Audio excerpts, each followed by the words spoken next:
What's up mga ka-Big Bites? Chongson suspended na, Pope lifetime ban sa PBA. Pero bago ka sana magpatuloy sa panunood ay huwag mong kalimutang mag-subscribe sa aking YouTube channel. Talakayin lang muna natin ang balita tungkol kay Junmar Fajardo. Alam naman natin lahat kung gaano kasakit ang pinagdaanan ngayon ng SMB. First time pagkatapos ng 10 years ay hindi na sila makakapasok pa sa quarterfinals. Sobrang masakit ito, dahil pati ang streak ng Best Player of the Conference Award ni Junmar Fajardo ay mawawala na din. Imposible na kasi siyang makakuha ng BPC, dahil hindi natataas o madadagdagan pa ang points niya. Kaya naman ayon sa multiple sources, nagpakita ng frustration itong si Fajardo sa nangyari. Sobrang disappointed rin daw siya dahil hindi sila umabot sa playoffs, hindi daw siya sanay na hindi siya naglalaro sa quarterfinals. Samantala, kung babalikan natin ang laban ng SMB at TNT, wala talaga silang chance manalo, dahil tinambakan talaga sila ng husto. Kung napanood nyo ang game ay parang walang sense of urgency ang Beermen dito.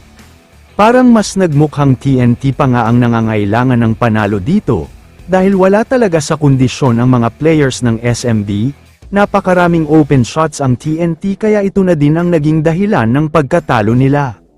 Wala na talagang nagawa ang San Miguel Beermen dahil sa matinding opensa ng TNT, kaya nawala na ng tuluyan ang kanilang tsansa na depensahan ang kanilang titulo at tuluyang natanggal sa Commissioner's Cup. Kasabay nito, dalawang mabigat na problema ang nangyari sa SMB. Una ay si Malik Pope na hindi naging effective sa laro at hindi na ipakita ang kanyang tunay na kakayahan, dahilan upang umani ng negatibong reaksyon mula sa fans at mga analyst. Pangalawa, si Wami Chongson na umano'y hindi naging tapat sa SMB management tungkol sa kanyang kondisyon.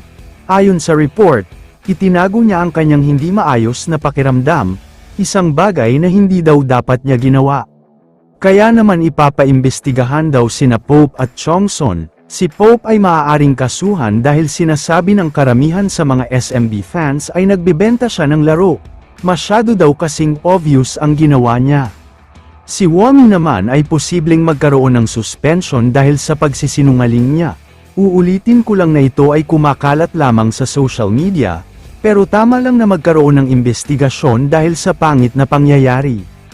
Kaya naman kung kayo ang tatanungin, ano ang masasabi nyo sa nangyaring ito?